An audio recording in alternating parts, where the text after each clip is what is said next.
The warship corridor lights slipped into night cycle. The harsh whites faded into low ember strips along the floor. Ko did not need the light. He moved anyway, as if every shadow could listen. His paws hit the deck in controlled steps, each claw. Tap was a measured click against plated steel. The sound carried authority. The kind that made warriors stand taller without being told a night. No one stopped him. No one derided. Was the alpha of the black. Spine-clad commander of the dread. Cruiser Sable Fang, the one who had broken pirate nests. The one who had crushed rebellion cells across 13 systems. But right now, his chest burned with a different kind of rage, not battlefield fury, not tactical pressure. Something sharper, something personnel. Because his cubs were in a human quarters under human. Korea human, small, soft, unarmored species that should have been fragile a species. That should have learned fair instead. Humans taught the galaxy something else. They did not fold. They did not quit. They did not accept the shape. The universe tried to force on them. KHROK tail swayed once. Slow danger, Roosh remembered. The first time he had seen them fight the Shatterline. Incidentally, were outnumbered, outgunned, cornered against debris fields and dead satellites. Most species would have surrendered. Most empires would have calculated losses and withdrawn. Humans held their ships, bled air into space. Their engines screamed, "There comes broken to Statikin." Still, they held wind cannons overheated. They fired anyway when guidance systems failed. They flew by instinct and stubborn will when a pilot lost stabilizers. She turned her ship into a spearnet because she had to, because she refused to let the enemy pass after that. Treaties followed, careful words, diplomatic smiles, exchange programs. Sent the humans, sent liaisons. Not warriors, not generals, civilians. That was the part that unsettled. Karak Mostat was how Mara Van came aboard the Sable Fang officially, a cultural liaison on paper. Harmless Bakarik was not sure yet. He only knew one thing: his cubs, RYN, and Kala, had been restless for nights, nightmares wake, snarls, frantic pacing in the nurseryth. Ship healers offered sedatives. His advisors offered discipline. KHROK offered. Neither he offered a testly placed Rin, and Kala and Mara Karethi war deck had gone tense with disbelief. A second had warned him humans are unpredictable. Karoke had answered with a simple growl, "So are cubs still." The choice cost him sleepback, because an alpha was not only a commander, he was a fatherend. If a human harmed his offspring, there would be no mercy, no. Negotiation. KHROK reached the inner sanctum, quiet halls reserved for high-ranking quarters and secured compartmenture. The air smelled cleaner, less oil, less heat, less sweat, more weighted at the end. Panel was dark. The ship had registered the room in sleep. Mode KHROK stopped. He listened to nothing. No whimpers, no scuffling, no cub chirps. Only silence. Silence could mean peace, or it could mean something had already gone wrong. Lifted a hand toward the panel, paused. Could call security. He could summon healers. He could bring a whole squad, but that was not who he was right now. He was a father walking toward the place where his heart had been left behind. Keyed the penelth door, slid open with a soft whisper. KHROK stepped inside, and Frozeth quarters were dim lit by a single amber strip along the wall, soft, warm, almost gentline, the center of the room. A wide rest platform sat near the floor. Maya was there, curled on her side, hair loose around her face, breathing slow and evened.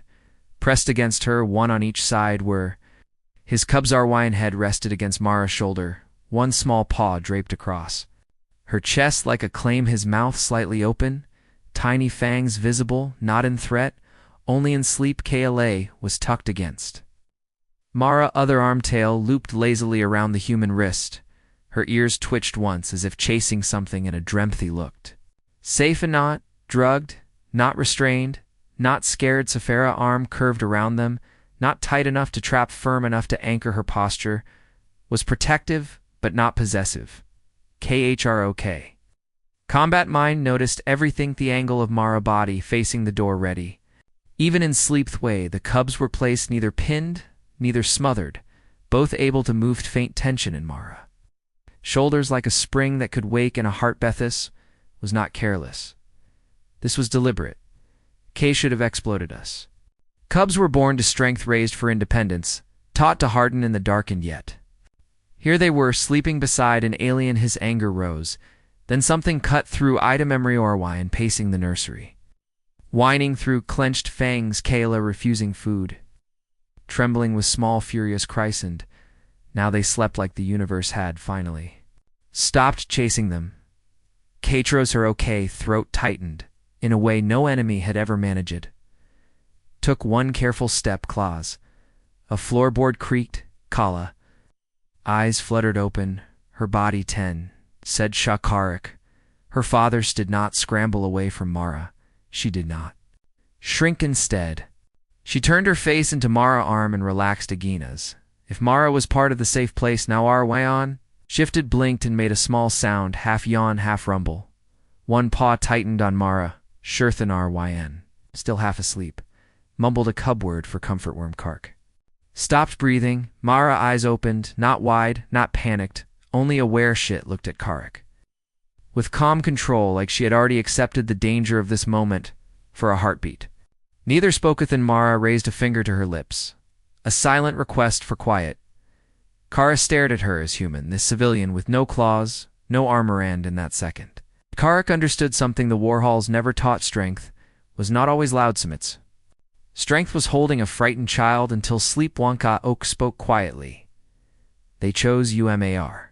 It's just as soft. They needed someone to stake a Aro. K nostrils flared Karze. Cubs do not need help, Hamar. He did not interrupt. She did not challenge. She simply looked at him with steady understanding. "They are brave," she said, "but brave does not mean they do not get scared." Kalroke searched for a trap, for manipulation, for weakness, found no Nahi. Found a human who had turned herself into a shield without asking for credit. Kalroke voice lowered further.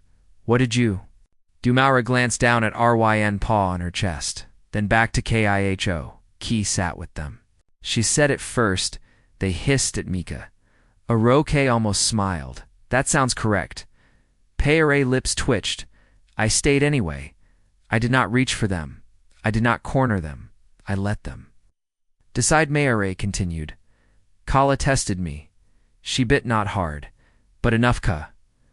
Aroke gaze flicked to Mara wrist. A faint mark remained. "You bled." Karik said. Mare nodded. "And I did not punish her. I told her she had good instincts." Karo, K. Stared as cubs did not need someone who feared them. They needed someone who respected them. Kachiro K felt the last of his rage drain away. High looked down at his cubs again. Her ear twitched. Kala tail tightened slightly around Mara's wrist like it belonged to their Kirok. Breathed out slowly. Hiss. Authority had not been threatened. It had been supported. Strength did not break when held gently. It grew. HROK took one step back, then another. Amara watched him carefully, not fearful, only ready. Ki paused at the door. "Any harm comes to them," he said. Mare nodded before he finished. "I know," she whispered. Kacharok stared one moment longer. Then he dipped his head. Not submission, recognition.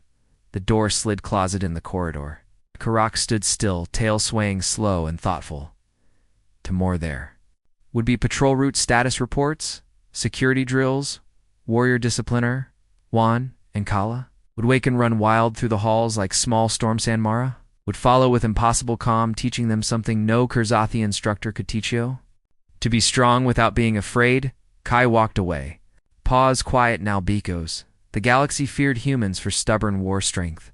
Carrick had seen the truth: a human could walk into a predator warship and make the alpha cub sleep peaceful. You could kill a human soldier.